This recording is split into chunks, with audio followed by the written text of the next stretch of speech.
Everyone,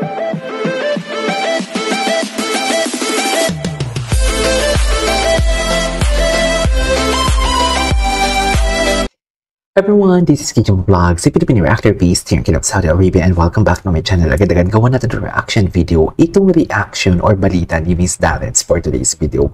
Defender din to ng Barda eh. So once again longer, let's start this reaction video. Wait lang, ang ganda ng upuan niya. Parang gusto ko din bumili ng ganyan.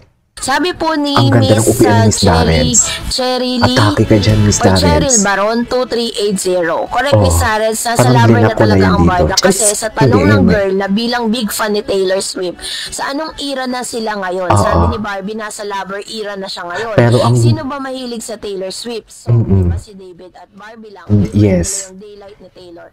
So, pero ang chinichika nila si JB dyan. Yes. Ang sabi ng mga dilulo, si JB daw dyan. Yes. Miss Darrets, sa tagal-tagal po na magkasama no, itong si Miss Barbie Portesa and David Licao, silang narinig na ganitong statement ni David. Sabi ni Miss Raquel Book, correct po kayo, Miss Darrets. Si David nga ilang taon nang nagkasama si Barbie, never niyang sinabi na what you see is what you get. Exactly. Na lang saan very Alden dun si Jameson Blake. Ganyan ang sinabi at hindi naman siya very Alden siya dyan. Diba? Kasi parang first time natin marinig yon nung tinanong. Kasi nga may peg po sila at the same time. Alam natin na ginagawa nila yan just to promote movies. No?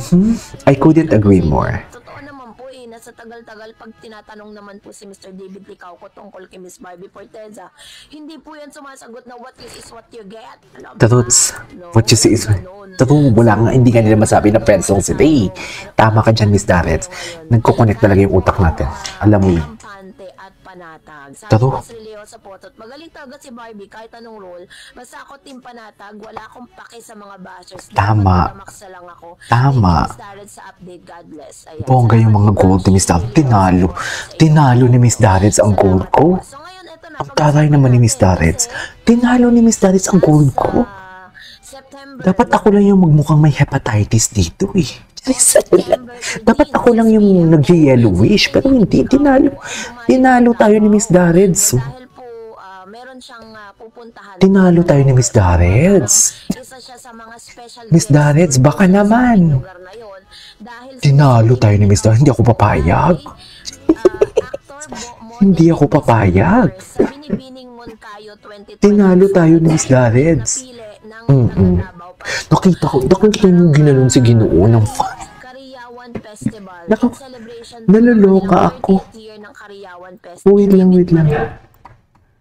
Sila kay David? Gusto ba talaga nilang sirain si David? Or gusto nilang maghiwalay na talaga ang Barda? Well, kung yan talaga yung plano nila, hindi po yan magtatagumpay. Hindi talaga. Sa dami ng gold mo, Miss Darrets, sinasabi ko sa'yo. Exactly. Malabo pa talaga. Binigyan na sila ng kanilang mga solo era eh. Barda pa rin ang hanap ng fans eh. At hindi lang yun. Ayoko na lang mag-talk. Cheers. Is kahit po hindi sila magkasama sa mga project, sinusuportahan pa rin sila ng mga Barda fans. Kayo exactly. Mga mahinang, ang mga mahinang nilalang lang talaga. Ang mga mahinang nilalang lang din talaga yung mga mga etchos. Charis. Ano pong mga detractors, kahit anong demolition job ang gawin. Exactly. Hindi po talaga sila magtatagumpay dahil po kayo ay mainit na sumusuporta para kay Barbie and David Licao ko. Kaya yung mga chika, yung mga chismis na itong si David Licao ko may kasama sa Davao, may kasamang girl. Just, may kasama na naman daw sa Davao. Yung chika nila. David po ay pumunta doon para totoo ba? Ganyan naman si Lay. Hindi para manligaw, hindi para Atake. sa mga girls. Grabe yung term.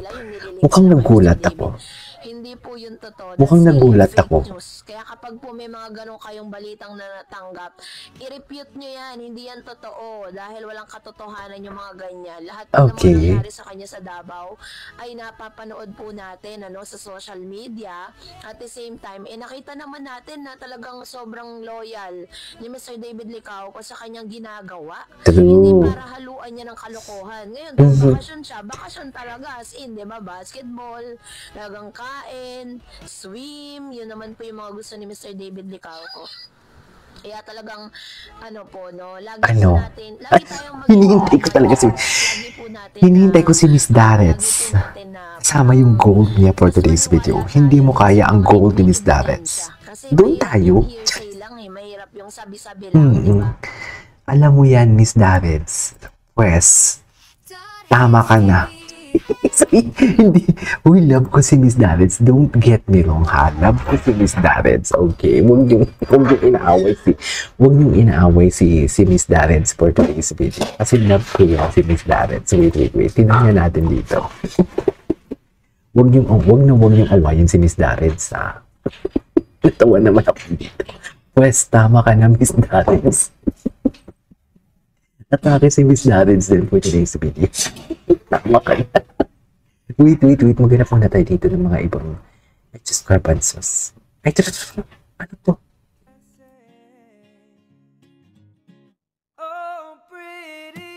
Ay, diba? Iba talaga yung atake nila. Sweet moments lang muna tayo. Hindi nila mapaghiwalay yung Barda kahit anong siyo nila. May mga endorsement yan. May mga endorsement yan. Hindi nyo kayang paghiwalayin yung Barda. Hindi nyo kayang paghiwalayin. May mga endorsement yan. Diba? Ano na naman to?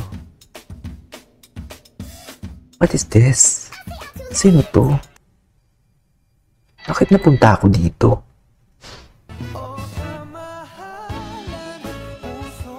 Gwapo talaga ni Ginoong. Ladies and gentlemen, Mr. David Licauco for today's video.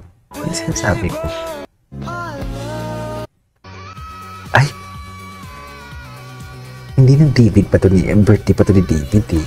Wait. Maghanap nga tayo. Maghanap tayo ng iba.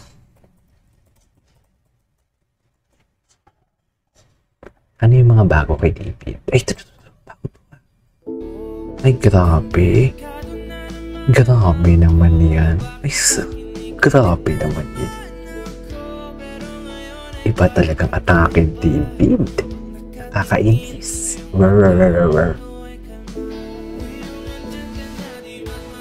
Iba talaga yung atake ni Mr. David Licauco. Right? Ladies and gentlemen, Mr. David Licauco.